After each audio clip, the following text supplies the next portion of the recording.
Welcome to Talk Tech with Data Dave. I am Alexis, your host of this podcast, along with my dear friend Data Dave, who is here with me today. Hey, Dave.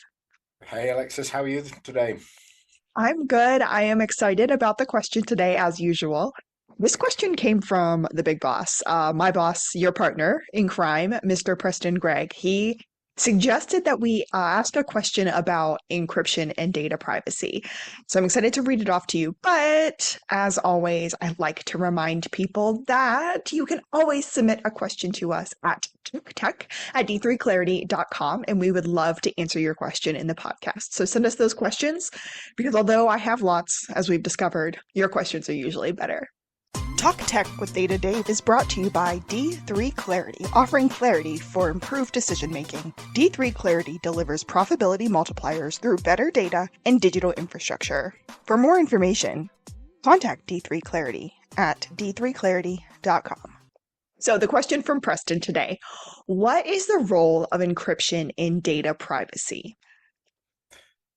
We've got a couple of things there. So we've got encryption, which you and I have talked about a little bit before, but love to talk more about that. And then obviously data privacy is something we talk about often. So yes, what is the role of encryption in data privacy? Take it away, Dave. Okay, encryption in data privacy. Encryption is actually incredibly valuable to data privacy, right? Certainly at the technical level. So let's talk a little bit about both of those. Let's talk about data privacy first, right? So data privacy, if we talk about privacy, we're talking about the restriction of information to only the parties it is intended for, right? Mm-hmm. That's a reasonable definition of privacy in this context. So that means that if we've got some information and I want to keep it to myself, then I want to keep it private. If I want to give it to you, I want to make sure it gets to you and only you, and you keep it private. Mm-hmm. Right? So there's this now we're talking about both the construct of communication and the construct of keeping it safe, secure, and unintentionally published, right? Not unintentionally published. Right? So if I want to keep a document private in the physical world, I might put it in a safe. I might unlock it, and there's a key to that Mm-hmm. safe. I might put it in a box and lock it, and there's a key to that box. And nobody can look at that except the person who has the key, Mm-hmm. right? And that's a physical key. Or it could be a numeric key, but it's a physical key. Let's say it's a physical key. So the concept of encryption, as we get into the electronic space, is the electronic box that you put a document in and you lock it and say, I have the key, and that key is who I am, and I can open that box and read that document. Mm-hmm. Right? The electronic box being my computer. Potentially your sometimes. computer, or just the file that it's in. Just the file itself. Okay. You can encrypt just the file, and then that file has you've encrypted just that file, or a set of files, or whatever. So the box can be of varying sizes, right? In way back, right, we'd write a letter and you'd drop wax on it and seal that wax, and that is essentially encrypting that letter. Nobody can, and it's keeping it private. Is it really keeping it private? Not really. It's really saying we know if it's been opened because the seal has been broken. Right. Right. So it didn't stop anybody from necessarily breaking the seal, but it did mean you knew it had been broken and you knew where it came from because the seal had a specific imprint of the person who sealed it. Mm-hmm. Right. So that is the concept going back of privacy in the sort of physical world. If we want to keep ourselves private, our communications, whatever, we close the door, we lock the door. I just closed my door so that nobody could inadvertently hear what we're saying in this. And so they keep themselves private as well, right? So the concept of privacy is keeping things to ourselves. In the electronic world, we use encryption, right? And this encryption idea is the codes and ciphers, if you like, of encrypting. And we've all played around with very basic codes and ciphers when we were kids of doing letter transpositions and saying, I'm going to write this down, but I'm going to change all the A's to L's and rotate everything and so on. Right. right? Classic decoder ring from a cereal box. Definitely did that as a Exactly. kid. Classic No decoder questions ring asked. history, right? That is a way of keeping things private, Mhm. right? Because only you knew which decoder ring that you used when you wrote that document, Absolutely. right? So that's the concept um, there in terms of codes and ciphers. When I was in the military, when I was in the army, we had to encrypt our own radio communications with burst communications in very early days of digital communications, where we had to do it manually. And first of all, we'd encode it so every word had a code, and then we'd take those codes and encrypt them by hand with Oh my goodness. what was called a one-time pad, which had a set of secrets, a set of numbers in it that at a certain time interval you moved to the next number in the pad, and when you're done with the page, you ripped it off and threw it away. And the sequence of closing it, of managing those numbers, was this was used once, it was only used once, only you had it, and only your base had it. Mhm. There weren't two, there were matching pairs, so it's called a shared secret encryption. So you could communicate. We still So use a lot.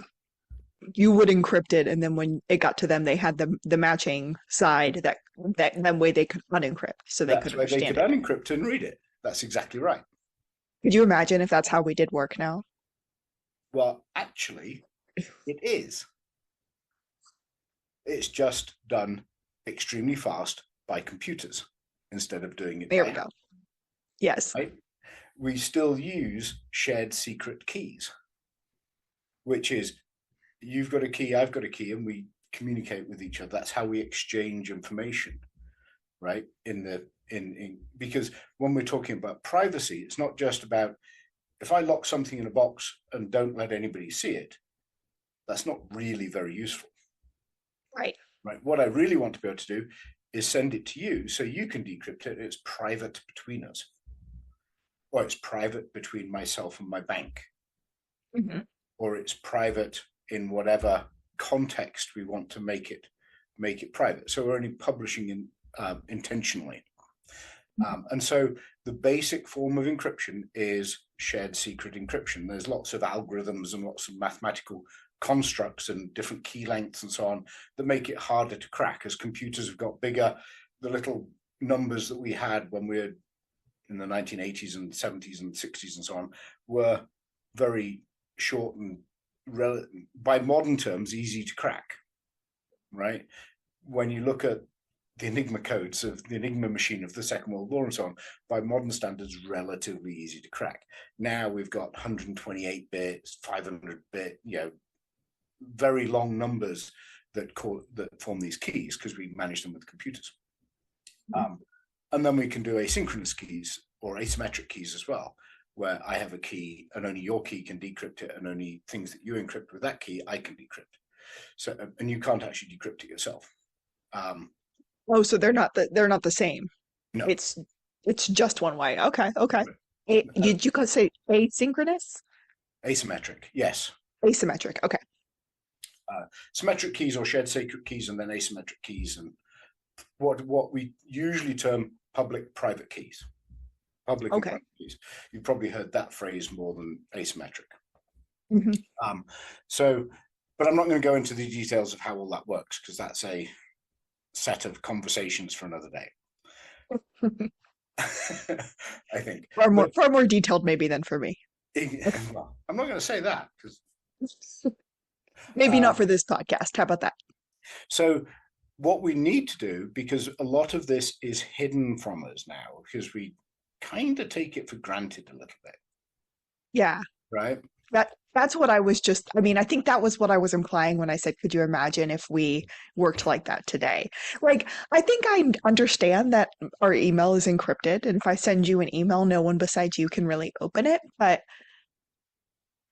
on a, I guess I know that on a very high level, I take it for granted. I assume it's there and I hope for the best.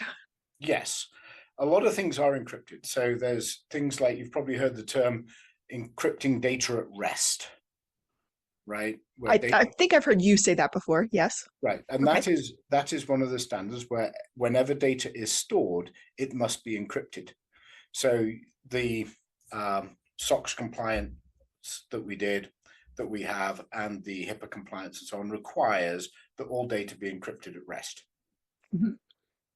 Well, what that manifests itself to is that we've got a corporate policy that all the data on the disks, on our laptops, and on any of servers has to be encrypted. Well, So, believe me, I know that policy well because it's my job to enforce it. It's my yes, job to enforce it to 30 plus computers around the world. It's very right. difficult. I'm sorry. That's my rant. Okay, I'm back. So, and it's not that difficult because we created the policy and then we've got things that manage it for us and various other things. Right. But what that means is that all the data on that disk is encrypted. It is mathematically locked down by the user of that computer, where that user has a key. You don't know it. It's embedded within your identity as Mhm. Alexis at D3 Clarity, that you have a key that is a mathematical key that allows you to encrypt and decrypt the data that resides on your disk drive, right? If I was to take that disk drive out of that computer and try and read it in a different computer, I could not do it without your key. Right. And so that is essentially locking that box. But to the using of that computer, once you've logged on to that computer is now opened and your key is available to that computer such that you can read all that data. So that's Mhm. the way that behaves. And once you logged on, you barely know about it, right? Right. But that also, knocking on from that policy, becomes the policy of must have a screensaver. That's not so that people can't see what you're doing over your shoulder, so much as it means that that disk now has to have its key presented back to it in order for you to use it again, Right. which is your logon, right? So now somebody plugs into that computer and doesn't have your logon, they can't access it unless it's something that you've permitted to run in the background and things like that. Got you. Okay. So Yeah. a lot of this comes from the same place, which is that encryption of this data, which is essentially making your computer into that locked box that only you have a window into, Hmm. right? When it comes to communications, we have to be careful because we have to decrypt that data with our key, and then I have to send it to you so that you can read it. And then when it goes onto your computer, you have to encrypt it with your key because now it's yours. Hmm. Right? But what happened between you and I, right? That's Went where, through one of those tunnels that you told me about one time, those yes, tubes that are fuzzy and not clear. exactly. I'm remembering things. Look at this. Right. I don't know what they're technically called, but it works in my brain. Exactly. It went through one of those encrypted sockets or pipes or pseudo pipes, if you like, Sockets, yes. which is what you're looking for when you see HTTPS in the top of the browser window, like my Zoom has HTTPS on it right now, right? Which means all those packets are encrypted between me and that server, between my computer and that Hmm. server. Not all data is encrypted as it travels. A lot of email is not encrypted. So be a little bit careful about putting things like credit card information and things like that in emails, especially on some of the company email is usually fine, but you don't know when it's going across the internet, when it's going out into the broader world out there from yourself to, I don't know, from our email server to somebody else's. You don't know unless you've explicitly signed and encrypted that email, right? Hmm. Then it could be go across the internet in the clear between some of the bigger email traffic. Does that make sense? Yeah. Right? That's something I had never really thought about before. Right. And it's not between you and I because it never goes outside of our domain. Right.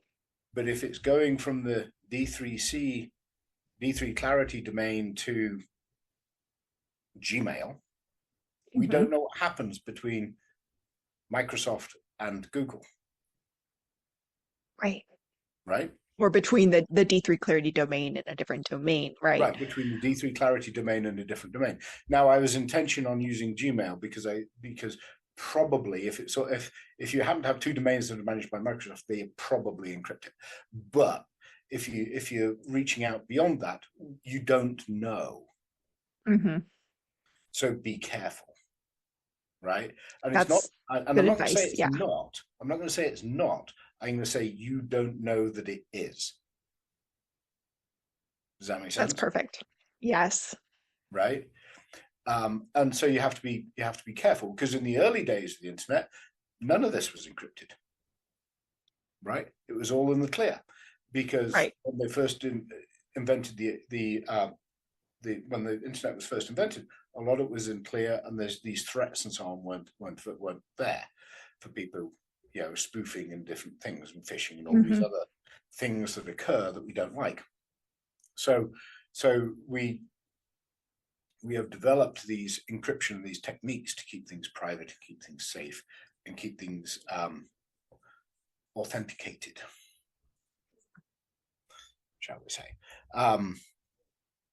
You're talking, we've been talking, okay, about encryption and privacy as kind of like the two main items, but what is the difference, if any, between encryption and privacy in general and encryption and specifically data privacy? Like, what is there a specific role that encryption plays when it comes to data privacy, not just privacy in general? Well, data privacy, they're subsets of each other, right? So data privacy is, and your privacy, your identity. If we talk about your identity for a minute, then encryption is a technology, right? More than anything else, it's a Mhm. mathematical approach, and it's a technology. Privacy is a ethical construct, right? If you think about it that way. So we use encryption to protect our privacy. Mhm. We don't have to protect our privacy. We like people to protect our privacy on our behalf, Yes. and you should read people's privacy policies. People will publish their privacy policy, and as you know, the SOC 2 requires us to have data in motion encryption and data at rest encryption, which is what we've just been talking. Hmm. Those are policies to protect our privacy, protect our customers' privacy, and protect our data, right? The encryption is a technology that supports that, Hmm. right? It's the same as if you were transporting cash, you'd put it in a briefcase and handcuff it to your wrist, right? You've seen that in the movies and various places. That's a policy, and the briefcase is the technology, Hmm. right? So the policy is that it's going to go into a locked briefcase and only people at the ends have, right? And the technology is the briefcase. If we think about nuclear launch codes and requiring the two keys to be turned at the same time in order to, and the right buttons being pressed, that is policy, and the fact that there's two keys is technology. Hmm. So it's the same kind of thing. So we should be reading, when we deal with organizations, we should be reading their privacy policy, which is how are they going to behave as it pertains to our privacy, and what are they going to publish or sell to third parties, right? And we should be aware of that. And we should also read their policy in terms of what technology are they going to use to ensure our privacy. Does that make sense? So there's So I two like sides. what you're saying there, but my question is, what's the alternative?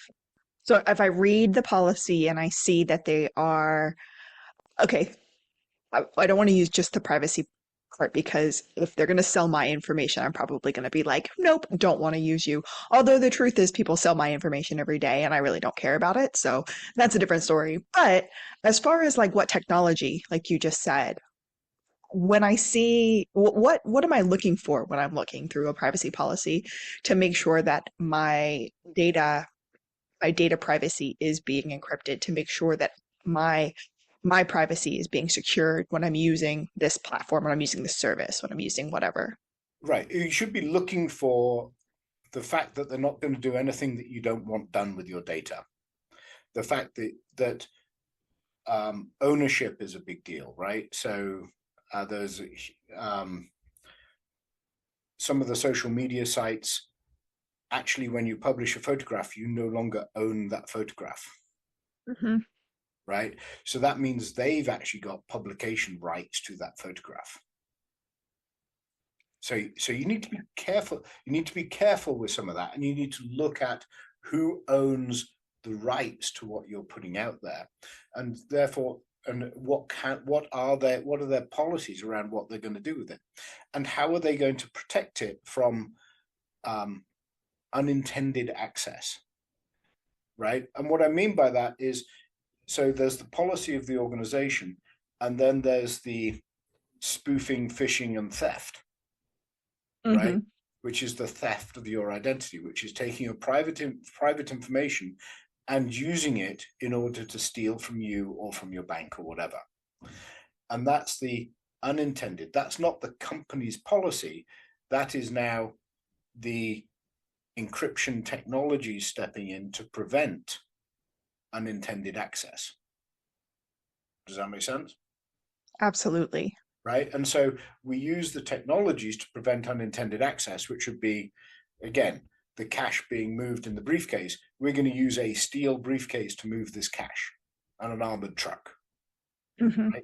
That's the technology that says, okay, I'm pretty confident because they're using this technology that my data is going to, or my cash is going to get from here to there without being interfered with by people, bad actors that I don't want to interfere with my cash. And encryption is just the mathematical technology version of that, right? Exactly. Encryption is the mathematical technology version of that, which is my data is locked in this briefcase, in this box, so that when I put it on my disk, it sits there so nobody can steal it. Nobody can take it off my disk. And if they did, they'd only get the box. They wouldn't get the document. Right? Same as your safe in your house that you keep that has your passport in it when you're not using it. Right? And if you take it to somewhere else, you take that, you make sure there's policies around that, and then take it somewhere else. Put it in a briefcase that's locked and locked to your wrist, whatever it is, and then take it to the bank and put it in another safe box. Right. Right. The usage of that technology is policy. The original question, what is the role of encryption in data privacy? Again, I think the answer to that is a whole lot of stuff, but it's obviously security is a huge aspect of it. Any other quick, how would you answer that question in 3 words if you could? Maybe not 3 words, in 30 words if you could. It's used tremendously in data privacy, but it is the technology of protection that can be used in conjunction with policy to protect privacy. Love it. How's that? That was the perfect wrap up. That's what I wanted to hear. Dave, thank you so much for answering that question. Thank you, Preston, for offering that question. I think that was a good one for us to chat about. For those of you out there listening, if you have a question for Data Dave, as always, you can email us at talktech@d3clarity.com or submit question right on the D3 Clarity website. We love to answer listener questions on the podcast. Otherwise, Dave, thank you so much for meeting with me today. I appreciate it. And I think that's a wrap.